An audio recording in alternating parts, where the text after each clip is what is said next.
Kronologi Sejarah Bali dalam Rekaman Prasasti Bagian 5. Demi mempertahankan agama Siwa, Gajayana melarikan diri ke Bali, membangun kerajaan Singa Mandawa. Oleh Inyoman Wijaya, sejarawan alumnus UGM S1, S2, S3, staf pengajar Prodi Ilmu Sejarah FIB UNUD. Pada bagian 4 muncul pendapat Ugrasena Sri adalah raja dari dinasti Singa Mandawa yang terakhir. Bagaimana terbentuknya kerajaan Singa Mandawa? Jawaban pertanyaan ini mesti dirunut kembali pada Raja Mataram, Sanjaya. Dalam prasasti Mantyasih, Sanjaya dipakai sebagai pangkal silsilah dinasti Sailendra dengan gelar Rakai Mataram Sang Ratu Sanjaya. Sanjaya memiliki anak bernama Sang Dewa Singa. Anaknya Sang Dewa Singa bernama Gajayana. Jadi, Gajayana adalah cucunya Sanjaya Sang Penakluk Bali. Gajayana kemudian memindahkan ibu kota kerajaan ke timur.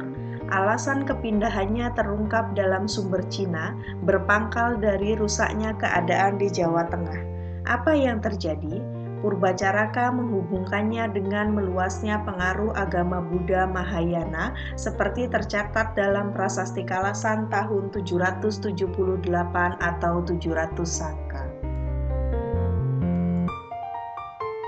Dalam Prasasti Kalasan disebutkan, para guru keluarga Sailendra berhasil membujuk Raja Maharaja Tejah Purpapana Panangkarana atau Rakai Panangkaran untuk mendirikan bangunan suci bagi Dewi Tara dan sebuah biara bagi pendeta dalam kerajaannya.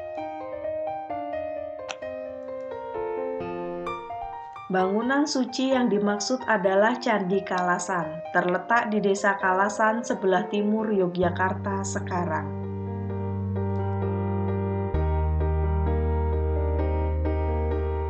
Jadi, sudah semakin terang bahwa Sang Dewa Singa dan Rakai Panangkaran sama-sama merupakan anak Raja Sanjaya. Namun, yang berhasil menjadi Raja Mataram II adalah Rakai Panangkaran. Seperti terungkap dalam Prasasti Sragen, perpindahan itu terjadi setelah Sanjaya menyuruh anaknya, Rakai Panangkaran, beralih ke agama Buddha Mahayana. Setelah Sanjaya mangkat karena penyakit demam selama 8 hari, permintaan itu dipenuhi. Tidak puas dengan situasi di Kerajaan Mataram, Gajayana yang tetap ingin bertahan pada agama leluhurnya, agama Siwa, memilih pindah ke wilayah timur yang kemudian diketahui bernama Kanjuruan, mungkin di Desa Kejuron sekarang, Jawa Timur. Gajayana sempat mengeluarkan prasasti Dinaya sebelah barat Laut Malang yang berangka tahun 760 atau 682 Saka, ditulis dalam huruf Kawi dan berbahasa Sanskerta. Setelah itu namanya menghilang. Kemana perginya Gajayana? Sastri mencoba memecahkan persoalan itu. Besar kemungkinan setelah mengeluarkan prasasti Dinaya, Raja Gajayana dan para pengikutnya terdesak oleh musuh-musuhnya, lalu melarikan diri ke arah timur, menetap di Bali. Analisis tersebut tidak didasarkan pada prasasti, melainkan babat Usana Bali dan Pamancangah. Kedua sumber tradisional ini menyebutkan pada zaman purba di Bali pernah memerintah seorang raja bernama Gajawahana. Sastri kemudian menafsirkannya, mengupas makna nama ini secara etimologis. Wahana sama dengan yana yang artinya kendaraan, sedangkan gajah adalah seekor binatang. Jika pendapat ini bisa diterima, maka di Bali pada abad ke-8 ada raja yang beragama Siwa.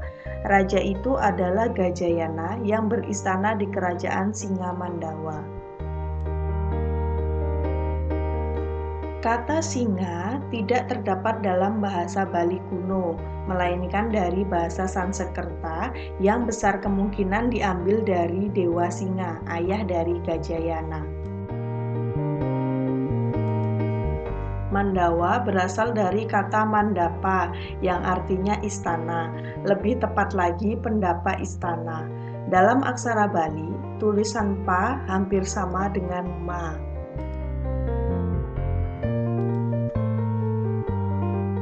Jadinya kata singa Mandawa berarti keraton singa.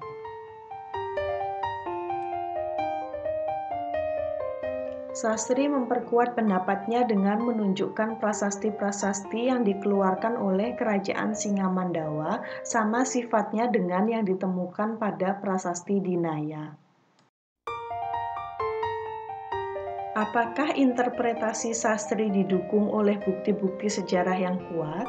Purbacaraka berpendapat, pada saat Gajayana mendirikan kerajaan di Kanjuruan, kerajaan Mataram di Jawa Tengah masih berdiri di bawah pemerintahan ayahnya sendiri, yakni Sang Dewa Singa.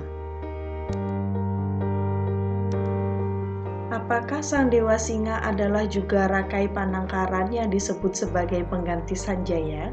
Belum ada yang mampu menjawab pertanyaan ini. Tampaknya penyamaan ini cukup beralasan, mengingat ketika Raja Mataram Rakai Panangkaran, yang berarti juga Sang Dewa Singa, pindah ke agama Buddha Mahayana, maka Gajayana meninggalkan kerajaan. Tentu perlu bukti akurat untuk sampai pada simpulan seperti itu. Suatu hal yang bisa dijawab, Gajayana yang merupakan cucu Raja Sanjaya sang penakluk Bali beristana di kerajaan Singamandawa. Apa yang dilakukan oleh dinasti Gajayana selama masa kekuasaannya sehingga mampu menjadikan masyarakat Bali memiliki pengetahuan yang luas, baik dalam tata cara kehidupan keagamaan maupun undang-undang pemerintahan seperti dibicarakan pada bagian 4. Pengetahuan itu tertuang dalam 16 prasasti yang dikeluarkan oleh kerajaan Singamandawa.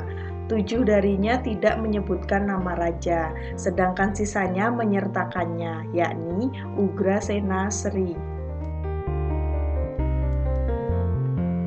Tidak ada satupun prasasti itu yang menerangkan di mana letak kerajaan ini. Hanya disebutkan kekuasaan Singamandawa tersebar dari Bali Utara hingga Bangli dan Tampak Siring. Prasasti-prasasti yang tidak menyebutkan nama raja itu adalah yang ditemukan di Pura Sukawana berangkat tahun 882 atau 804 Saka, di Bebetin tahun 896 atau 818 Saka. Kemudian, Prasasti Goblek tahun 914 atau 836 Saka, Terunyan tahun 891 atau 813 Saka, dan 911 atau 833 Saka, serta Kehen dan Anggasari yang tidak berangkat tahun. Prasasti yang tidak berangkat tahun itu memberikan gambaran yang relatif lengkap mengenai kehidupan masyarakat Bali pada abad ke-9, termasuk di dalamnya persoalan agama. Dalam Prasasti Sukawana yang ditulis dengan memakai bahasa Jawa kuno dapat dilihat adanya persamaan situasi antara Bali dengan Jawa pada tahun 882 atau 804 Saka. Dalam Prasasti Sukawana diatur pula urusan warisan para biksu dari golongan Suda Genitri yang tidak kawin, Sukla Brahmacari. Kekayaan biksu yang sudah meninggal dibagi menjadi 2. Sebagian digunakan untuk biaya upacara kematiannya, sebagian lagi disumbangkan kepada satra atau penginapan untuk biaya pembangunan dan sebagainya. Diatur pula kewajiban para biksu, yakni memelihara pura yang api, melakukan homa, melayani para atiti, tetamu. Prasasti ini juga menjelaskan peraturan warisan bagi para biksu yang sama dengan peraturan seperti yang terdapat dalam buku-buku agama Siwa. Dijelaskan pula pembuatan pura Agni Cala dengan lubang berbentuk segi empat dengan kedalaman sekitar setengah meter. Orang-orang yang melakukan yatnya duduk di atas tikar di sekitar lubang itu. Para pendeta duduk ke arah timur berhadapan dengan para Jayamana. Arah ke utara dan ke selatan untuk orang-orang biasa di luar dua kelompok itu. Di tengah-tengah mereka dalam lubang itu ada api yang dinyalakan dengan 5 macam kayu, diantaranya kayu cendana. Ketika api mulai menyala, dibacakan mantra-mantra yang diakhiri dengan kata swaha. Pada saat para Jayamana membuang hawi atau caru, kurban, ke api itu, dibacakan lagi mantra yang lain dengan cara yang sama. Upacara ini dinamakan homa. Karena harus dilakukan 3 kali, maka yatnya ini disebut Tri Agni atau Triwani. Upacara ini dilakukan pada pagi hari, siang hari, ataupun malam hari. Kadang-kadang pula saat yatnya besar seperti misalnya Aswamedha. Demikianlah sudah diterangkan kisah berdirinya kerajaan Singamandawa dengan rajanya yang terakhir Ugrasena Sri. Di pihak lain, seperti terungkap dalam Sartono Kartodirjo dan kawan-kawan, ternyata banyak peneliti sejarah Bali kuno tidak mengetahui nama raja yang berkuasa di Singamandawa. Mereka hanya mengenal nama-nama beberapa orang pejabat tinggi di pemerintahan seperti yang disebutkan di dalam prasasti-prasasti antara lain Senapati Sarba, Senapati Singanga, Senapati Danda, Manuratang Atnya, serta beberapa pejabat lainnya.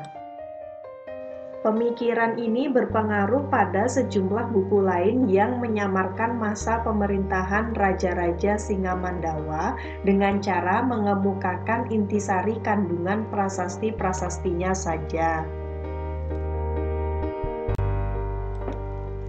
Perbedaan pendapat ini merupakan suatu hal yang wajar dalam kajian sejarah Bali kuno. Hanya saja perlu tetap diperhitungkan pula analisis-analisis yang disampaikan oleh sastri dan data yang diberikan Purbacaraka seperti sudah disebutkan di atas. Pendapat sastri yang menyebutkan Gajayana sebagai Raja Singamandawa pun menjadi masuk akal karena Bali adalah wilayah yang sebelumnya pernah ditaklukkan oleh kakeknya sendiri, Raja Sanjaya. Kekuasaan dinasti Singamandawa tentu tidak bisa dipastikan secara matematis hanya selama 60 tahun sesuai dengan angka-angka tahun prasasti seperti yang sudah dibahas pada bagian lain. Mesti dihitungkan pula prasasti yang tidak berangka tahun. Jika mengacu pada prasasti Dinaya tahun 760 atau 682 Saka yang disebut oleh sastri sebagai titik tolak kedatangan Gajayana ke Bali, maka bisa dikatakan masa kekuasaan dinasti Singamandawa akan menjadi lebih panjang lagi, bisa mencapai sekitar 182 tahun. Dalam lintasan sejarah, rentang waktu ini termasuk relatif pendek. Dinasti Singamandawa digantikan oleh dinasti Warmadewa. Apakah pergantian rezim ini ada kaitannya dengan situasi dan kondisi politik di Jawa?